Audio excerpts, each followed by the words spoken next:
आइए चलिए स्टार्ट करते हैं अपना सैम्पल पेपर नंबर 2 जो हमारा सीबीएसई ने लॉन्च करा है। देखिए फर्स्ट क्वेश्चन देखते हैं। आपसे कहता है due to which characteristics of business there is always a possibility of loss being incurred despite the best effort put into the business. कहता है ऐसा क्या कैरेक्टरिस्टिक्स है बिजनेस का जिसमें हमेशा ये कह सकते हैं टेंशन रहती है कि लॉस भी हो सकता है despite the best effort to put. यहाँ तक कि आप पूरा अपना एफर्ट डाल रहे हैं, अच्छे से अच्छे एफर्ट डाल रहे हैं, फिर भी चांसेस रहता है कि लॉस हो सकते हैं। कौन सा कैरेक्टरिस्टिक्स है? अनसर्टेनिटी, मतलब बिजनेस में कुछ भी हो सकता है। आप सामान बना रहे हो, उसको संभाल के रख रहे हो, एक पैसा कमा रहे हो या प्रॉफिट कमा रहे हो, इसमें कह सकते हैं हमारा हो गया अनसर्टेनिटी। अनसर्टेनिटी मतलब क्या होता है कि कुछ भी हो सकता है। अब ये वर्ड सुन के ही इंसान को डर लगता है। अब मान लो कहीं पर आप पैसा इन्वेस्ट कर रहे हो और वो कह रहे हैं कि सर आपको हम 1 साल की कम से कम 10% आपको मिल ही जाती है। बट फिर उन्होंने सेकंड वर्ड आपसे कहा, सेकंड सेंटेंस आपसे उन्होंने ये कहा कि सर वैसे पक्का भी नहीं है, अनसर्टेन है, वैसे हर साल 10% ही मिलती है, 20 साल से ऐसे मिलती आई है, बट कुछ नहीं कह सकते। ये वर्ड सुनते ही आपके कह सकते हैं मन में क्या होगा, नेगेटिव थॉट्स आने शुरू हो जाएंगे। तो कह सकते हैं अनसर्टेनिटी ऑफ रिस्क, ये क्या होता है आपका एक नेगेटिव पॉइंट होता है। सेकंड, स्टेटमेंट नंबर 1 कहता है इम्पोर्ट ट्रेड क्या वो ट्रेड होता है जो हम सामान को खरीदते हैं एक कंट्री से और हमारा पर्पस क्या होता है हम दूसरी कंट्री में बेचेंगे? Answer is no. Import trade मतलब होता है एक कंट्री से दूसरी कंट्री में सामान जाना। जैसे मान लेते हैं यूएस इंडिया, इंडिया ने यूएस को सामान बेचा तो यूएस क्या कर रहा है, सामान को इंपोर्ट कर रहा है और वो सामान को करेगा अपनी कंट्री में ही इस्तेमाल कर लेगा, ना कि दूसरी कंट्री को बेचेगा। अगर वो दूसरी कंट्री को बेच रहा है उसको हम कहते हैं इंटरपोर्ट, ठीक है। बट इसमें कह रहा है कि इम्पोर्ट रेट क्या वो होता है जिसमें हम एक कंट्री से खरीदते और दूसरी कंट्री में बेच देते हैं? Answer is no. तो कह सकते हैं स्टेटमेंट नंबर 1 तो काफी गलत है। स्टेटमेंट नंबर 2 कहता है क्या एक्सपोर्ट ट्रेड वो होता है जब हम क्या करते हैं एक कंट्री से खरीदते हैं, हमारा पर्पस ये होता है हम सेल करेंगे दूसरी कंट्री में? ये भी सेम टू सेम, ये भी गलत कह रहा। तो ये तो इंटरपोर्ट होता है, ये डेफिनेशन तो इंटरपोर्ट की है, तो कह सकते हैं ये भी आपका गलत है। तो कह सकते हैं both statements are false. This type of cooperative societies to set with the aim of middleman. ऐसी कौन सी कोऑपरेटिव सोसाइटीज पर हमारा एम होता है हम क्या कर देंगे उसको एलिमिनेट, मिडलमैन को यहाँ से हटा देंगे। प्रोड्यूसर है, मार्केटिंग है, कंज्यूमर है या फार्मर है, बीच में से मिडलमैन को हटाने का फायदा होता किसको है? साफ साफ कंज्यूमर का फायदा है। मिडलमैन जितने हटेंगे उतने क्या होगा, सामान सस्ता होता चल जाएगा। अगर एक पर्सन है, सामान एक का था, अब ये सामान इसको बेच रहा है और ये सामान आगे बेचेगा 2 रुपये का, अब ये इसको बेच रहा है, ये सामान बेचेगा आगे 3 रुपये का, कस्टमर के पास जाएगा सामान 5 रुपये का। बट अगर हम इसको और इसको हटा दें तो और ये आपकी जो चैन है, ये चैन की हो जाएगी सीधी। अब ये सामान एक का नहीं, वो सामान कितने का पड़ेगा आपको? 2 रुपये का। तो फायदा किसका होगा? कंज्यूमर को। तो कह सकते हैं कोऑपरेटिव सोसाइटी के अंदर हम मिडलमैन को हटा देते तो हमारा जो मेन फायदा होता है उसको किसको होता है? कंज्यूमर का फायदा होता है। कहता है आपको पहचानना है ये जो है डायग्राम किसकी, ये पिक्चर किसकी बनी हुई है? बिग बाजार डिपार्टमेंटल स्टोर है, चेन स्टोर है, मेल ऑर्डर बिजनेस है, टेली शॉपिंग है, डिपार्टमेंटल। क्योंकि बिग बाजार के अंदर बहुत सारे क्या होंगे, डिपार्टमेंट्स बने होंगे। बिग बाजार होगा इतना बड़ा और उसके अंदर छोटे छोटे क्या बने होंगे, डिपार्टमेंट्स बने हुए होंगे, ठीक है। तो ये आपका क्या है, डिपार्टमेंटल स्टोर है। Next, which are the following has the power of the government and the considerable amount of operating flexibility of private enterprises. कहता है which are the following has the power of the government and the considerable amount of the operating flexibility of the private business. ऐसा कौन सा है जिसके अंदर क्या होती है, पावर होती है गवर्नमेंट की, जिसमें सरकार क्या करती है, बीच में इंटरफेयर करती है। और क्या कह सकते हैं वहाँ पर क्या होता है, ऑपरेटिंग फ्लेक्सिबिलिटी। सारी चीज़ें किसके हाथ में होती हैं? गवर्नमेंट के हाथ में होती हैं। डिपार्टमेंटल पूरी गवर्नमेंट के हाथ में, स्टेटरी गवर्नमेंट के हाथ में, गवर्नमेंट कंपनी गवर्नमेंट के हाथ में। तो कह सकते हैं हमारा आंसर क्या हो गया, ऑल ऑफ दी अबव, सारे हैं। क्वेश्चन दोबारा पढ़ लेते हैं। विच of the following has the power of the government and the considerable amount of the operating flexibility of the private enterprise. कहता है ऐसा कौन सी है जिसमें क्या होता है आपका, जिसमें आपका considerable amount of operating flexibility of the private enterprise, जिसमें सरकार का तो रोल होता ही है, सरकार के पास पावर तो होती है, पर थोड़ी सी पावर किसके पास होती है, प्राइवेट के पास भी होती है। फिर तो इसमें आपका हो जाएगा स्टैट्यूटरी कॉर्पोरेशन होगा, फिर तो आपका ये नहीं होगा, sorry all of the above नहीं हो सकता, स्टैट्यूटरी कॉर्पोरेशन होगा जिसमें थोड़ी बहुत पावर पब्लिक सॉरी क्या बोलते हैं आपका प्राइवेट एंटरप्राइज के पास थोड़ी बहुत पावर होती है, सरकार के पास भी पावर है, थोड़ी बहुत पावर प्राइवेट के पास भी होती है, उसको हम कहते हैं स्टैट्यूटरी कॉर्पोरेशन। अब आपसे कहता है which of the following are true about the statutory corporation. पहली, statutory corporations are public enterprises that come into existence by a special act of the parliament। ठीक है, कहता है स्टैट्यूटरी कॉर्पोरेशन एक पब्लिक एंटरप्राइज होती है जो क्या बोलते हैं इसके लिए स्पेशल एक्ट बनाया जाता है पार्लियामेंट के अंदर। आंसर इज यस, इसके लिए तो क्या कर मतलब क्या कर जाता है, स्पेशल एक्ट बनाया जाता है। Second, statutory corporation are subject to the same, क्या इसका एक ऑडिट प्रोसीजर सेम होता है जो गवर्नमेंट डिपार्टमेंट्स में होता है। आंसर इज नो, इसका ऑडिट अलग तरीके से कर जाता है। ऑडिट मतलब कि जो इसका रिकॉर्ड जो बनाया जाता है, इसका रिकॉर्ड अलग तरीके से और गवर्नमेंट कंपनी का रिकॉर्ड अलग तरीके से, क्योंकि इसके अंदर प्राइवेट कंपनी भी एंटर कर जाती है। स्टैट्यूटरी एंटरप्राइजेस आर फंड, क्या इसको सरकार पैसे देती है? नहीं, इसका पैसा तो खुद कमाना पड़ता है, गलत है। क्या इसके एम्प्लॉयज जैसे कि सिविल सर्वेंट होते हैं? आंसर इज नो, ये तो कंपनी होती है। ठीक है, तो ये कह सकते हैं ये आपके तीनों स्टेटमेंट्स क्या है, रॉन्ग। तो आपका आंसर हो गया फर्स्ट, स्टैट्यूटरी कॉर्पोरेशन एक पब्लिक एंटरप्राइजेस है जो हमारी क्या होती है, इसके लिए स्पेशल एक्ट पार्लियामेंट में निकाला जाता है। चलिए नेक्स्ट देखते हैं क्वेश्चन 7। आपसे कहता है सुरेश चांद एंड सन्स, 3 जने हैं जो क्या कर रहे हैं, हैंडीक्राफ्ट बिजनेस ऑपरेट कर रहे हैं। They wanted to accounted with the online payment mechanism करना चाहते हैं, किस किस तरीके से करेंगे। आपसे कहता है मैचिंग है, payment done using UPI, UPI से है तो क्या हो जाएगी आपकी भीम यूपीआई। अब मुझे पता चल गया फर्स्ट का आंसर पक्का सी है, क्योंकि यूपीआई भीम से होती है। ठीक है, फर्स्ट का आंसर पक्का सी है, तो हम निकाल लेंगे इधर। फर्स्ट का आंसर सी 3 में है, इसमें भी, इसमें भी, इसमें भी है। ठीक है, चलिए अब आपसे कहता है transfer money electronic from account, money transfer करना। तो आपका हो जाएगा इसके अंदर अकाउंट, फिर आपका हो जाएगा इसमें डेबिट कार्ड कॉमोडिटी।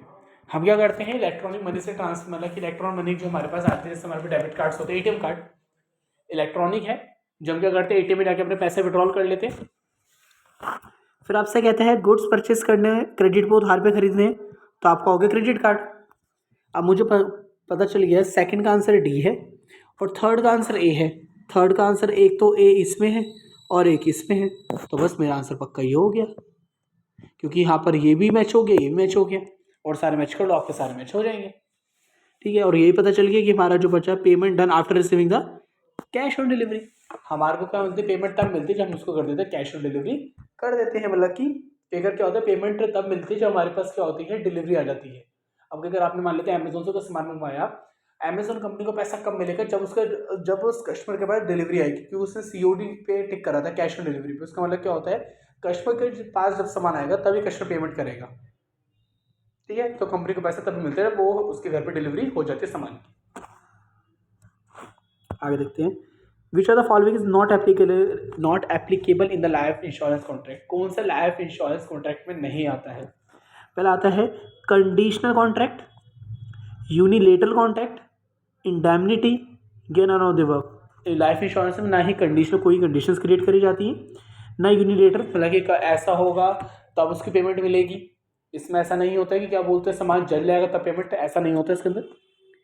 इंडेमनिटी, जब सामान क्या होगा आपको तो मतलब कि सामान की कॉस्ट के अकॉर्डिंग, जब सामान की वैल्यू ज़्यादा तो ज़्यादा, ऐसे इंसान की ज़िंदगी को नहीं देखा जाता कि इंसान 50 साल का हो गया तो पैसा कम मिलेगा, अब 60 साल का हो गया तो पैसा और कम मिलेगा, ऐसा नहीं होता, नॉर्मल देखा जाता है। तो it means none of the अब इसमें से कोई भी आपका नहीं है। ठीक है, ये पूछा था नॉट एप्लीकेबल, जो एप्लीकेबल नहीं है इंश्योरेंस लाइफ इंश्योरेंस कॉन्ट्रैक्ट के अंदर।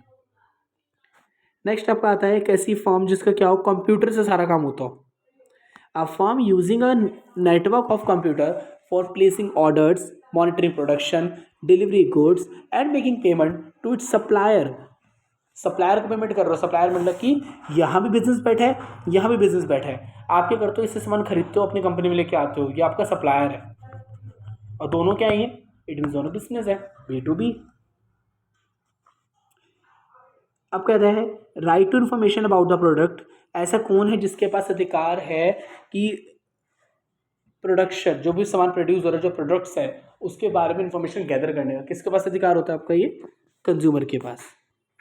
नेक्स्ट आपका आ जाता है E business does not include, E business किसके अंदर नहीं आता है, आप business interaction with it supplier, आप business interaction with the customer, क्या हमारे को ई बिजनेस का काम होता है सप्लायर से कॉन्टैक्ट करने के लिए, आंसर इज यस, मैं उसको कॉल कर सकता हूँ या उसको क्या बोलते हैं मैसेज कर सकते हैं। सेकंड, कस्टमर से बात कर सकते हैं, उससे अपना फीडबैक ले सकते हैं, फीडबैक जैसे आपने क्या बोलते हैं व्हाट्सएप पे या मेल पे या व्हाट्सएप पे, हाँ आप ये मैसेज होगी नॉर्मली, आप उस पर कर सकते हैं, फीडबैक लोगों से मांग सकते हैं। थर्ड आ गया interaction among the various departments, अगर मुझे अलग अलग डिपार्टमेंट से बात करनी है उसमें मुझे बहुत ज़्यादा काम होगा ई बिजनेस का।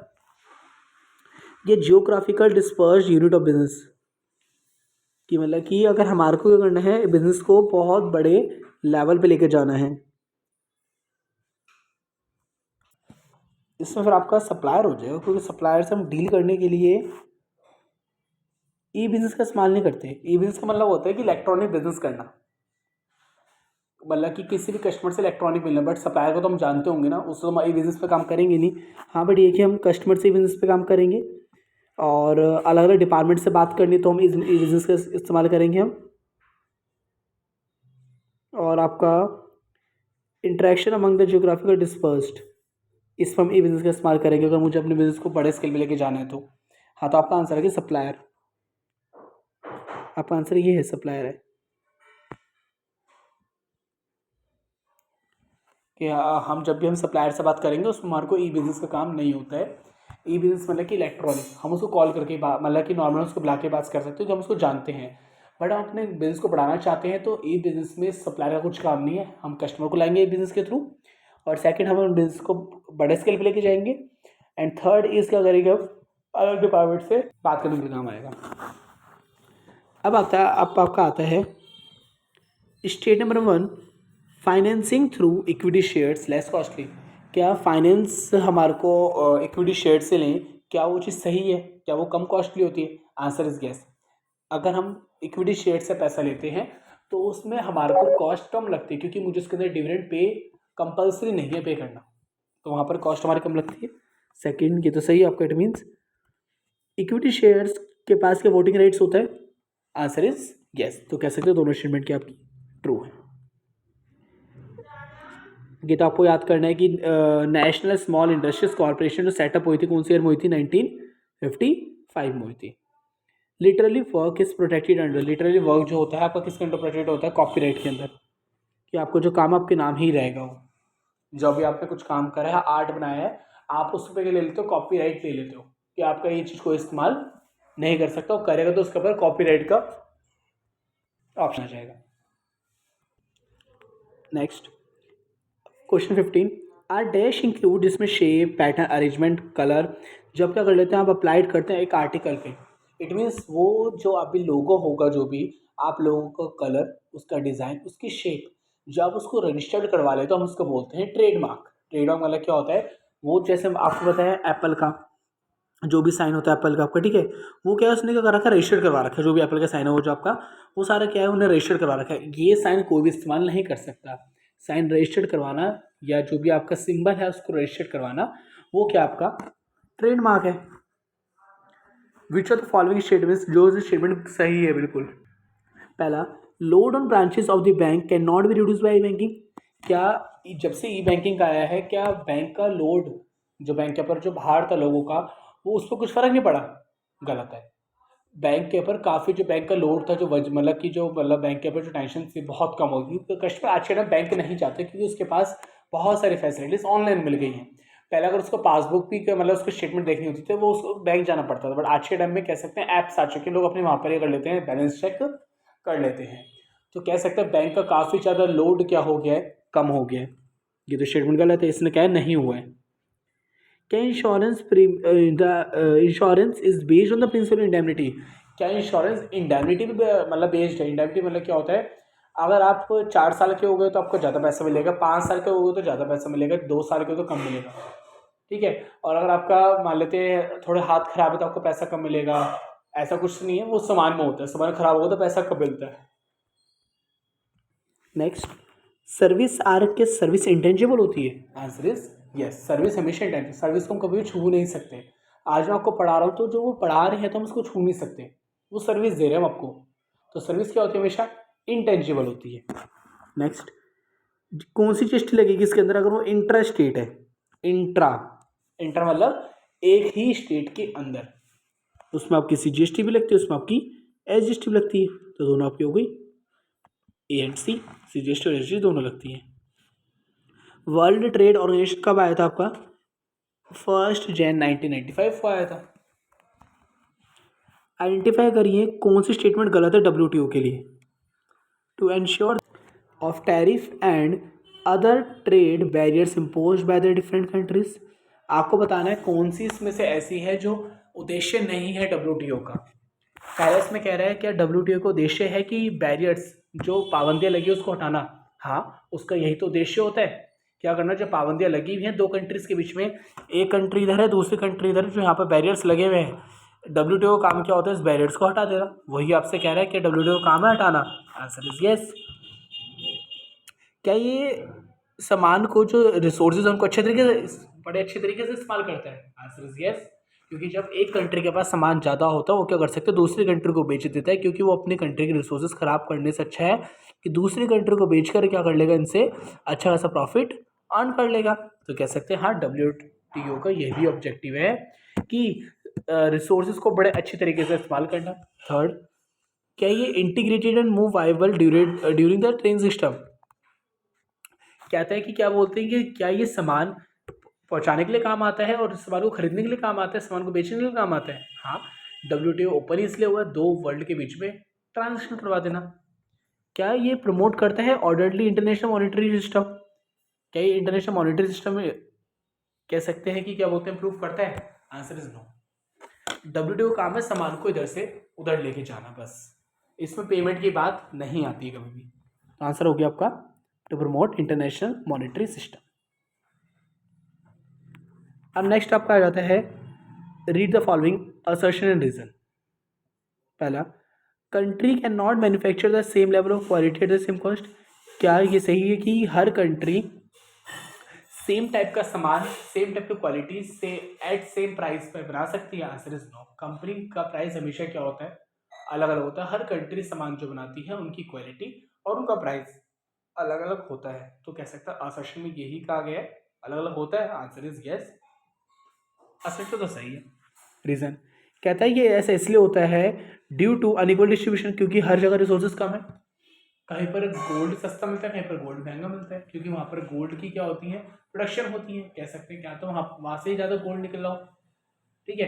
तो वहाँ पर क्या अनइक्वल डिस्ट्रीब्यूशन हो रहा है कि रिसोर्सेज? आंसर यस, कि हर जगह रिसोर्सेज सेम नहीं है, क्योंकि नेचुरल जो नेचर है उसने अगर रिसोर्सेज को अलग अलग जगह क्या करा है, बनाया है, तो हर जगह क्या होता है? रिसोर्सेज अलग अलग होते हैं। तो ये भी सही है। तो कह सकते हैं दोनों आपकी स्टेटमेंट सही है, तो it means answer is a. और ये इसको क्या कह सकते हैं? इसका रीजन भी सही बता रहे हो आपको। अब आ जाता है आपके बड़े क्वेश्चंस। पहला आपका आता है कितने टाइप्स की हुंडी होती हैं? इसमें आपका आता है धानी जोग, शाह जोग, फिरमैन जोग, दिखान जोग, फरमैन जोग, अनजोग में, ठीक है। इसमें आपके इसके फंक्शंस आ गए। नेक्स्ट आपका क्वेश्चन पूछता है कि कोई दो टाइप के वो बताइए एक्टिविटीज ऑक्सीडेटिव ट्रेड वाली। पहले आगे ट्रांसपोर्टेशन, जो मतलब कि जो आपके क्या बोलते हैं यातायात हो गए, वो काम आते हैं आपके। दूसरा आता है कम्युनिकेशन, बातचीत करने के लिए काम आता है, ठीक है। दो चीज़ें क्या आती है बहुत ज़्यादा इंपॉर्टेंट है, auxiliary to trade. State the meaning बताना है corporate social responsibility as per the company 2013।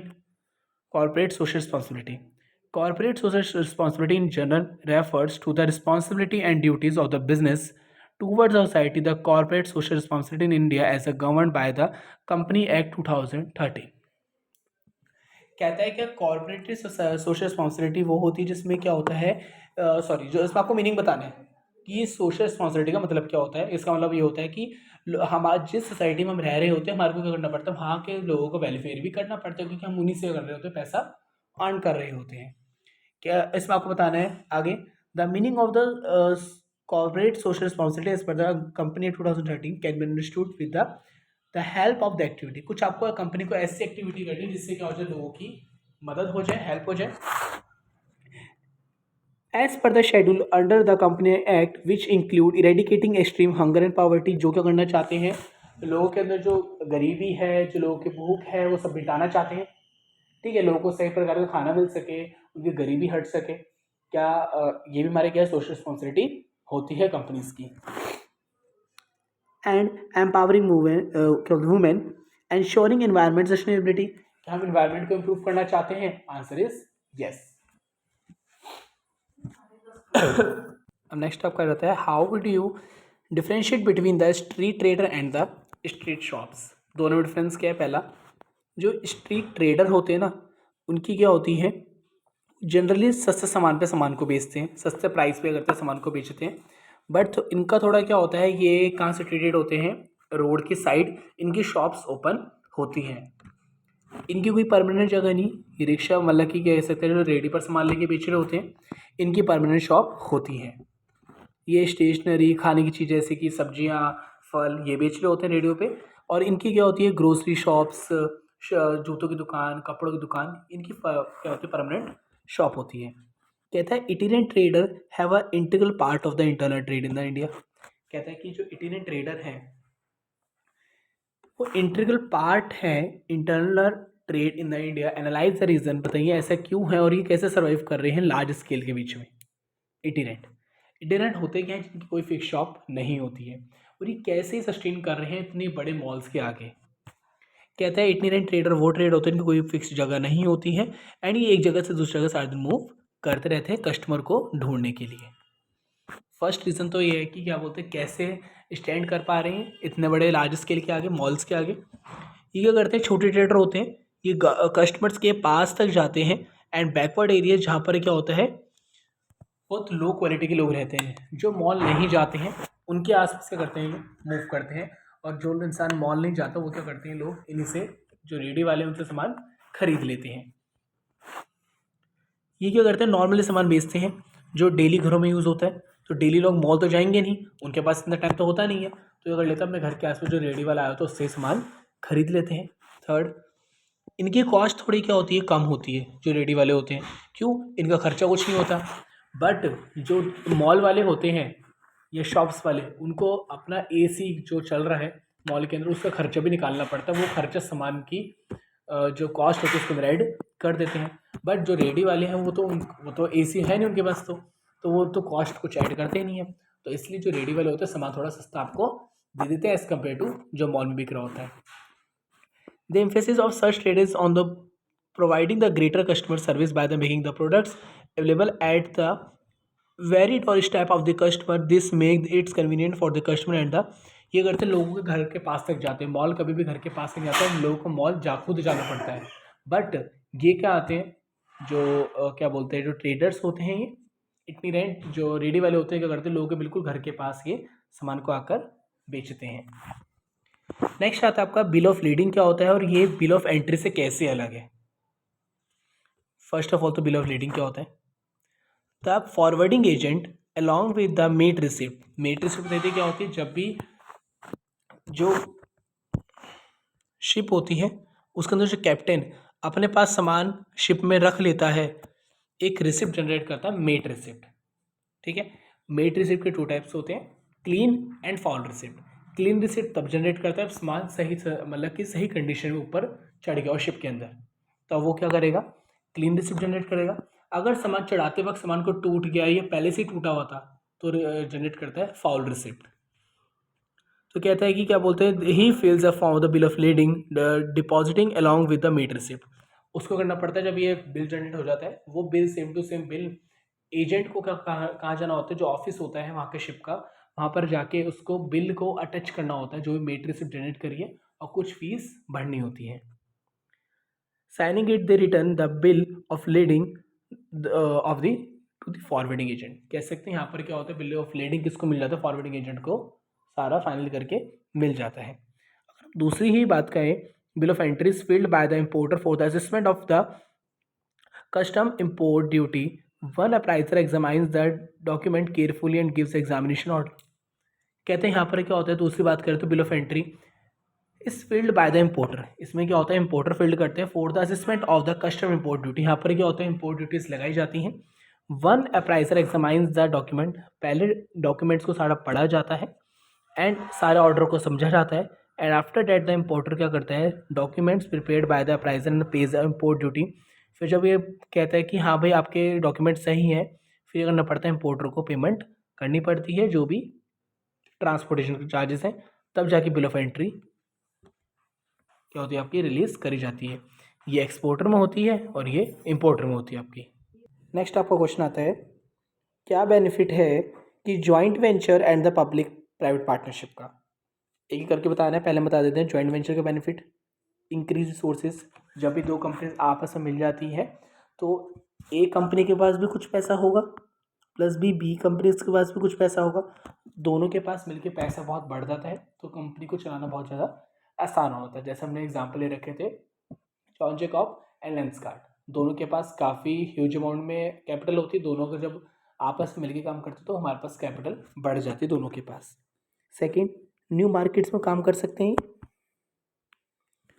सामान को बेचना आसान है कि दो पर्सन अब जॉइंट वेंचर में काम हो रहा है, एक इंसान क्या करेगा, सामान को कह सकते मैन्युफैक्चर करेगा, एक इंसान बाहर जाके सामान को बेचेगा। ठीक है, तो कह सकते हैं when a business enter into a joint venture with a partner from the another country it opens a vast growing market. कह सकते हैं दोनों मार्केट क्या होंगी, बहुत ज़्यादा बड़ी, क्योंकि जॉन जैकब और आपका क्या बोलते हैं लेंसकार्ट, दोनों एक बहुत बड़ी कंपनीज है, दोनों क्या कर लेती है कोलैबोरेशन जॉइंट वेंचर में काम कर लेती हैं, क्योंकि दोनों के पास कैपिटल ज़्यादा होता है, तो मार्केट में भी क्या कर सकते हैं, इनोवेशंस ला सकते हैं। नेक्स्ट आपका रहता है एक्सेस ऑफ टेक्नोलॉजीज। दोनों है बड़ी बड़ी कंपनीज है, दोनों के पास टेक्नोलॉजीज अच्छी होंगी और वो क्या कर सकते हैं, अच्छी तरीके से टेक्नोलॉजीज का इस्तेमाल कर सकते हैं। जॉन जैकब लेंसकार्ट की हेल्प कर देगा टेक्नोलॉजीज के अंदर, लेंसकार्ट जॉन जैकब की हेल्प कर देगा कह सकते हैं टेक्नोलॉजीज के अंदर, दोनों कर सकते हैं, एक दूसरे की हेल्प कर देते हैं और हमारे पास टेक्नोलॉजी और ज़्यादा बढ़ जाती है जब दो कंपनीज आपस में मिल जाती हैं। तो अब कहते हैं पब्लिक प्राइवेट पार्टनरशिप के का एडवांटेज है। फर्स्ट आपसे कहता है the public partner in the PPP, the public partner in the public private partnership model are the government entities ministers of the government department. यहाँ पर जो होता है ना, मिनिस्टर कौन होता है, गवर्नमेंट होता है या प्राइवेट भी हो सकता है, क्योंकि ये पब्लिक प्राइवेट पार्टनरशिप है। इसमें क्या होता है, दो कंपनीज क्या करती हैं दो, एक पब्लिक भी, सरकार और प्राइवेट सेक्टर दोनों क्या करते हैं मिलकर काम, कोई प्रोजेक्ट्स पे काम करते हैं। इसमें कह सकते हैं दोनों क्या होते हैं, ऑनर होते हैं, कुछ परसेंट गवर्नमेंट के हाथ में होता है तो कुछ परसेंट प्राइवेट के हाथ में होता है। क्या रोल है पब्लिक सेक्टर का in the public private partnership का, क्यों आती है वो इसके अंदर, to ensure the social obligation. वो क्या करना चाहती है, ऐसा काम मतलब कि लोगों की हेल्प करना चाहती है। ठीक है, तो आपसे कहते हैं fulfil and the sector reforms and the public investment are the successful meet. आपसे कहते हैं कि इसमें क्या होता है कि जो गवर्नमेंट है क्या करती है, प्राइवेट सेक्टर में आकर हेल्प करती है, किसके लिए आती है, वो खाली गरीब लोगों के लिए आती है या सोशल काम करने आती है बस खाली। वो प्राइवेट सेक्टर में एंटर कर जाती है कभी कभार सरकार, क्यों, किसकी हेल्प करने के लिए, जो थोड़ी जिनकी लो इनकम है उनकी, ये सोशल काम करने आ जाती है सरकार।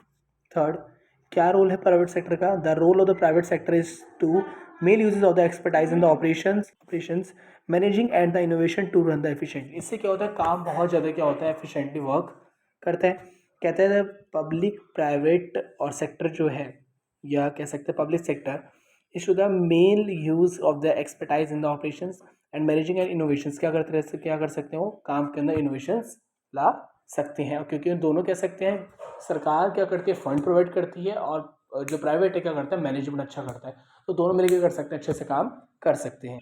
देखिए नेक्स्ट कहते हैं why's a government company form the organisation prefer to the other type of the कह सकते हैं पब्लिक सेक्टर।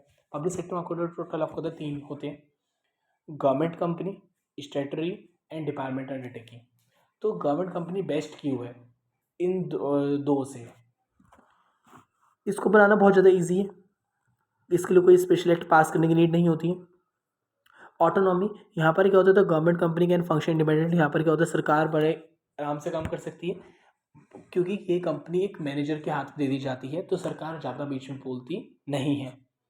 फ्लेक्सिबिलिटी, इसमें आप रूल्स आराम से चेंज कर सकते हो। कोई डिसीजन यहाँ पर सरकार ज़्यादा बीच में नहीं बोलती तो आप आराम से डिसीजन ले सकते हो। इजी फाइनेंसिंग, यहाँ पर कर सकते हो, आपको पैसा देने के लिए सरकार बैठी है, कभी भी नीड होगा गवर्नमेंट से पैसा मांग सकते हो। नेक्स्ट आपसे कहते हैं प्रॉफिट मैक्सिमेशन, क्या कंपनी का खाली यही ऑब्जेक्टिव है प्रॉफिट कमाना बस? क्या ऐसा एग्री करते हैं? Answer is no. ये थोड़ा लिखना भूल गए, आंसर इज आपको पहले लिखना है नो। देन उसका फिर आपको लिखना है केस फॉर सोशल रिस्पॉन्सिबिलिटी वाला, कि इसमें केस करा जा रहा है कि सोशल रिस्पॉन्सिबिलिटी क्यों नहीं कर रहा हो। पहला, business is a part of society, business किसका पार्ट है? सोसाइटी का पार्ट है। Avoidance of the government regulation, हमारे को करना है सरकार की जो रेगुलेशंस है, गवर्नमेंट रेगुलेशंस, हमारे को करना है उसको अवॉइड करना, हटाना है यहाँ से। Long term self interest of business, यहाँ पर करना हमारे को लंबे समय के लिए अगर सस्टेन करना है तो हमारे को थोड़ा बहुत काम सोशली भी काम करना पड़ेगा। नेक्स्ट आपका आ जाता है एक्सप्लेन करिए बिजनेस एथिक्स के एलिमेंट्स। बिजनेस एथिक्स होता है क्या है? लोगों की हेल्प करना, कि एथिक्स मतलब कि कुछ भी कह सकते हैं, कंपनी की मॉरल्स बनते हैं कि ड्यूटी बनती है कि लोगों की क्या करना, हेल्प करना। टॉप मैनेजमेंट कमिटमेंट, एक तो जो टॉप मैनेजर है उसको कमिटमेंट करना चाहिए, हम क्या करेंगे, जो भी हम कुछ काम लेके आ रहे हैं सोसाइटी के अंदर, हम लोगों का क्या करेंगे, वेलफेयर करेंगे। सेकंड, पब्लिकेशन ऑफ कोड, हमेशा कंपनी में क्या होना चाहिए, पब्लिकेशन कोड होना चाहिए, मतलब कि स्ट्रिक्ट के जो रूल्स हैं वो सब लिखित में होने चाहिए, कि कोई भी नया एम्प्लॉय आ रहा है तो मैं क्या कर सकूँ, उसको बता सकूँ भाई हमारी कंपनी के ये रूल्स एंड रेगुलेशंस है, अगर आप आ रहे हो तो आपको क्या करना पड़ेगा, उसको फॉलोअप करना पड़ेगा। Next, establishment of the compliance mechanism, यहाँ पर जो भी काम करा जाता है एक तरीके से कह सकते हैं वे में काम को करा जाता है। In order to ensure compliance with the ethical standards suitable mechanism should be established. जैसे आपको दे रखा है take care of ethics at the time of the recruitment, जब हम किसी पर्सन को रिक्रूट या ट्रेनिंग दे रहे हैं किसी न्यू एम्प्लॉयज़ को, हमारे को उसके साथ पोलाइटली बात करनी चाहिए। ये नहीं कि अगर उसको एक बार समझ नहीं आया तो हम उसको डांट रहे हैं, हमारे को उससे पोलाइटली बात हमेशा करनी चाहिए। ये चाहे आप छोड़ भी दो कि काफ़ी सारे हो गए, 4 नंबर के ये बस। इसमें आपका और में आ जाता है कि सरकार को क्या स्टेप्स लेने चाहिए कि जो पॉल्यूशन जो मतलब बहुत ज़्यादा बढ़ता जा रहा है और हमारे लिए डेंजर कैसे हो सकता है। फर्स्ट, डेवलपिंग वर्क कल्चर, हमेशा कंपनी को एक जहाँ पर भी काम कर रही है उसको अपना आसपास का एनवायरनमेंट बहुत ज़्यादा साफ बना लेते, मतलब कह सकते बना देना चाहिए। वर्क कल्चर बिल्कुल अच्छा होना चाहिए, कोई भी आसपास जो भी एम्प्लॉय बैठा है उसके एटमोसफेयर आसपास में कोई भी गंदगी नहीं होनी चाहिए। Second, sharing commitment to the environment protection, ये एक जो मैनेजर है, ये जो मालिक है, उसको कमिट करना चाहिए कि हम भी इन्वायरमेंट का ध्यान रखेंगे। अगर हम कंपनी ओपन कर रहे हैं तो हमारी कंपनी क्या नहीं करेगी, कोई भी पॉइजनस गैसेस रिलीज नहीं करेगी, क्योंकि उनको भी करना चाहिए, इन्वायरमेंट की प्रोटेक्शन करनी चाहिए। हमेशा बेटर क्वालिटी का सामान इस्तेमाल करना चाहिए, जितना बेकार क्वालिटी का होगा इतना पॉल्यूशन क्रिएट करेगा। Fourth, complying with the government laws, सरकार के हम पूरे लॉस मानेंगे, हम जो भी सरकार रूल्स एंड रेगुलेशंस निकालेंगे हम सरकार की पूरी बात मानेंगे। Participation in environment protection related to the government programmes, क्या करेंगे हम, जो भी सरकार जो प्रोग्राम्स जो निकाल रही है, जो पार्टिसिपेशन हम क्या करेंगे उसमें पार्टिसिपेट करेंगे। जैसे आपको पता है स्वच्छ भारत अभियान जो मोदी जी का चल रहा है, उसमें क्या है कि बहुत सारे लोग क्या हुए इसमें इन्वॉल्व हुए। सरकार तो कर रही इन्वॉल्व है ही, साथ में प्राइवेट सेक्टर भी इन्वॉल्व हो गया। क्यों? जब दो प्राइवेट पब्लिक दोनों मिलकर काम करते हैं तो काम अच्छे से भी होता है और एफिशिएंटली भी काम होता है। अरेंजमेंट पॉल्यूशन कंट्रोल वर्कशॉप्स, क्या करनी चाहिए हमारे को, अरेंजिंग करनी चाहिए जो पॉल्यूशन कंट्रोल के लिए हमारे को वर्कशॉप्स क्या होती हैं, लोगों को जागरूक करने के लिए क्या करना पड़ेगा, हमारे को बहुत सारे वर्कशॉप्स, मतलब लोगों को ना डेमो देना पड़ेगा कि अगर आप ऐसा नहीं करोगे तो आपके साथ ऐसा होगा। एक होता है ना ड्रामा क्रिएट कर देना, वो चीज़ करनी पड़ेगी। क्या अब आपका नेक्स्ट क्वेश्चन आता है, क्या डिफरेंस है इंटरनल और एक्सटर्नल ट्रेड के बीच में? इंटरनल ट्रेड और एक्सटर्नल ट्रेड, आपसे कहते हैं फंड्स क्या होना चाहिए, फंड जनरेटेड फ्रॉम द, इसमें क्या होता है, फंड जनरेट होते हैं कंपनी के पास, खुद ही के पास से होता है। इसमें फंड क्या करते हैं, दूसरों से मांग लेते हैं।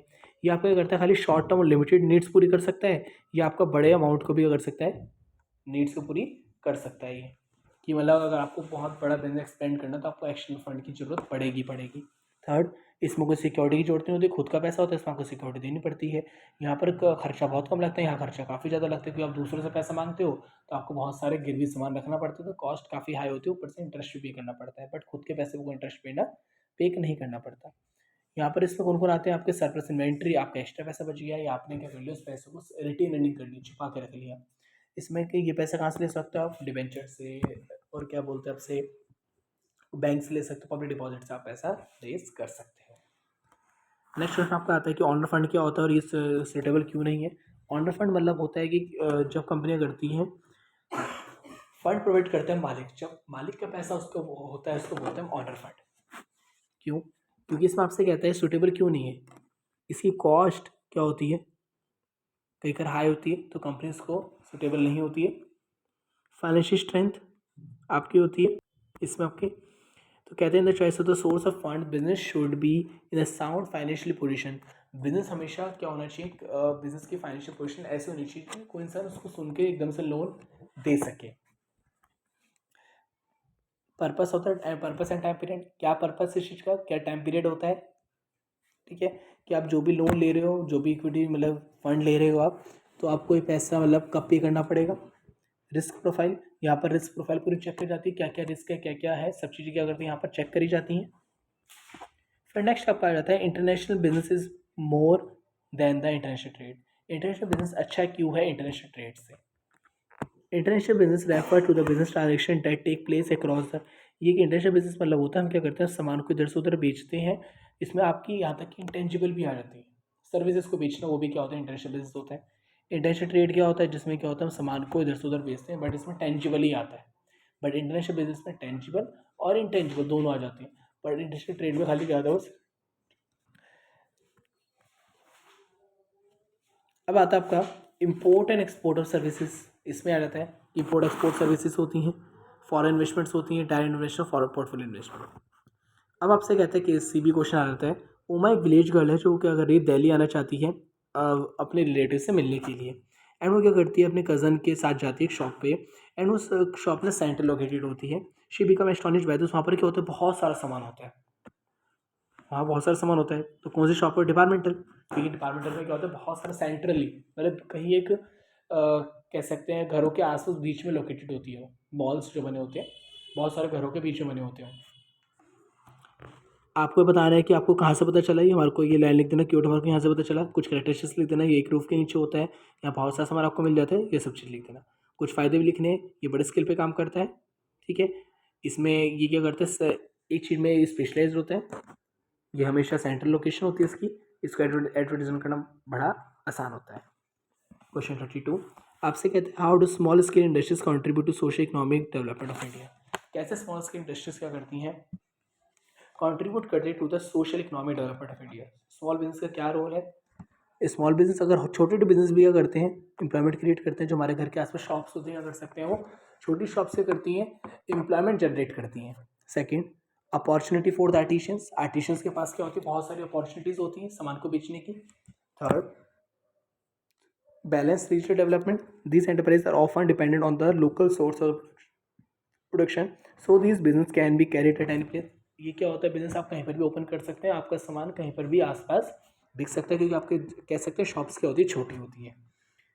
प्रमोशन, इससे क्या होता है कि अगर स्मॉल बिजनेस भी करते हैं, इससे कह सकते हैं थोड़ा बहुत आपकी क्या होती है लाइफ चेंज हो जाती है, स्टैंडर्ड लिविंग थोड़ा आपका रहन सहन थोड़ा अलग हो जाता है, थोड़ा बहुत आपको एक्स्ट्रा अर्निंग होनी स्टार्ट हो जाती है। बेटर यूटिलाइजेशन ऑफ रिसोर्सेज, आप क्या करते हैं रिसोर्सेज को बड़े अच्छे तरीके से इस्तेमाल करते हो तो आपको ज़्यादा प्रॉफिट होना स्टार्ट हो जाता है। अब आपसे कहता है क्या प्रॉब्लम फेस करी जाती है स्मॉल स्केल बिजनेस में। छोटे बिजनेस है तो उसमें क्या क्या प्रॉब्लम्स आती हैं, पैसा नहीं होता, रॉ मटेरियल अच्छा नहीं होता, लोगों के पास दिमाग अच्छा सा नहीं होता, मार्केटिंग सही से नहीं कर पाते, कोई सामान की क्वालिटी इतनी अच्छी नहीं होती है। फिर आपसे कहता है एक्सप्लेन द प्रिंसिपल, बताने कुछ आपको प्रिंसिपल्स बताने, utmost good faith, insurable interest, indemnity, proximate cause, subrogations, और बताना तो आप और भी बता सकते हैं। नेक्स्ट क्वेश्चन आपसे कहता है डिस्कस करना कैरेक्टरिस्टिक्स मेरिट डिमेरिट्स लिखने, कॉर्पोरेट स्ट्रेटेजी आपको पहले लिख देना है। कैरेक्टरिस्टिक्स क्या होते हैं, इसमें कोई भी आ सकता है, कोई इस रेस्ट्रिक्शंस नहीं होती, कोई अमीर कोई गरीब भी आ सकता है इसके अंदर, ये पूरा लीगल तरीके से बनाया जाता है, इसकी लाइबिलिटी हमेशा लिमिटेड होती है, जिसको देना वो दे, कोई घर से सामान लेकर नहीं आते। इसमें कुछ फ़ायदे भी होते हैं, सबके पास इक्वली वोटिंग राइट होता है, लाइबिलिटी लिमिटेड होती है, ये क्या होता है स्टेबल एग्जिस्टेंस, किसी की डेथ होने के बाद भी क्या होता है कंटिन्यू होता रहता है। नुकसान भी होते हैं कि रिसोर्सेज लिमिटेड है, मैनेजमेंट अच्छा नहीं होता है, यहाँ पर सिक्रेसी नहीं होती, सबकी बात सबके सामने वो सारी बातें ओपन होती हैं। टाइप्स लिखने, आपके सारे टाइप्स आ जाते हैं। फिर आपका नेक्स्ट कहता है किरण इज अ सोलो ऑपरेटर, ये क्या है एक सोलो ऑपरेटर है, ओवर द पास्ट डिकेड जो 10 साल हो चुके हैं उसका बिजनेस क्या है ग्रोन कर रहा है, operating a neighbour food corner shop selling accessory, वो क्या कर रही है, एक बाहर मतलब एक घर के साथ में कर रही हो, एक उन्हें शॉप ओपन कर रखी है, वहाँ पर कुछ सामान कर रही होती है, बेच रही होती है, रिटेल की कैटेगरी में आकर वो अब वो चाहती है, क्या बोलते हैं, 3 ब्रांचेस ओपन करना चाहती है। She look the varied functions in all the branches, she is worried whether she should form a company. वो एक कंपनी बनाना चाहती है। अब कंपनी बनाने के लिए उसको एक मेंबर की नीड नहीं है, उसको अब क्या करनी पड़ेगी, साथ में अपने साथ में पार्टनरशिप करनी पड़ेगी एक। तो कहता है कोई 2 बेनिफिट बताइए। पहला बेनिफिट क्या है, अगर वो सोल रहती तो उसका बेनिफिट क्या था। पहले तो क्या था कि अगर वो जैसा भी है, वो सोल है, अभी वो क्या करना चाहती है, कंपनी मानना चाहती है। अगर उसको कंपनी माना है तो क्या करना पड़ेगा, किसी को उसके साथ पार्टनरशिप करनी पड़ेगी। पहले उसके पास क्या क्या आज़ादी थी, पहले आज़ादी उसके पास ये थी, उसके पास वो क्या कर सकती थी, डिसीजन को कोई अपनी मर्जी से डिसीजन को ले सकती थी। डायरेक्ट इंसेंटिव्स, जो भी प्रॉफिट होगा सारा प्रॉफिट किसका होगा, इसका ही होगा, किरण का। अब बट जब कंपनी बन जाएगी तो प्रॉफिट क्या करना पड़ेगा, इसको डिस्ट्रीब्यूट करना पड़ेगा। क्या बेनिफिट है, ज्वाइंट स्टॉक कंपनी में जा रही है तो लिमिटेड लायबिलिटी होगी, मैनेजमेंट क्या होगा, अच्छा होगा। क्या रोल है, उसको नेशन वाइड जाना चाहती है, इट मीन्स एमएनसी की बात करी उसने। क्या रोल है जो वो पूरे वर्ल्ड में फेमस होना चाहती है। पहला तो एम्प्लॉयमेंट जनरेट करेगी दूसरी कंट्री में जाकर, दूसरा मैनेजमेंट अच्छा करेगी अपनी कंट्री का और अपनी कंपनी का भी। क्या क्या लीगल फॉर्मेलिटीज़ हैं जिसमें क्या होता है, कंपनियाँ करती हैं, बिजनेस को ऑपरेट करती हैं। पहली फॉर्मेलिटीज़ है प्रमोशन ऑफ कंपनी। यहाँ पर क्या होता है, कंपनी को प्रमोट करा जाता है। सबमिटिंग डॉक्यूमेंट्स, इसमें क्या होता है, बहुत सारे डॉक्यूमेंट्स आपको अपलोड करने पड़ते हैं, तब जाके आपको एक कंपनी फॉर्म्ड होती है आपकी, फिर आपको सर्टिफिकेट मिल जाता है। फाइनली जाके क्या होता है, आपको बिजनेस क्या कर सकते हो, आप स्टार्ट कर सकते हो। टोटली आपके थे 34 क्वेश्चन। आई होप सो आपके सैम्पल को पूरा समझ आया होगा। काफ़ी अच्छे क्वेश्चन बट इसमें एक बार आप इसको अच्छे से पढ़ लेना, रीड कर लेना। And thank you for watching video.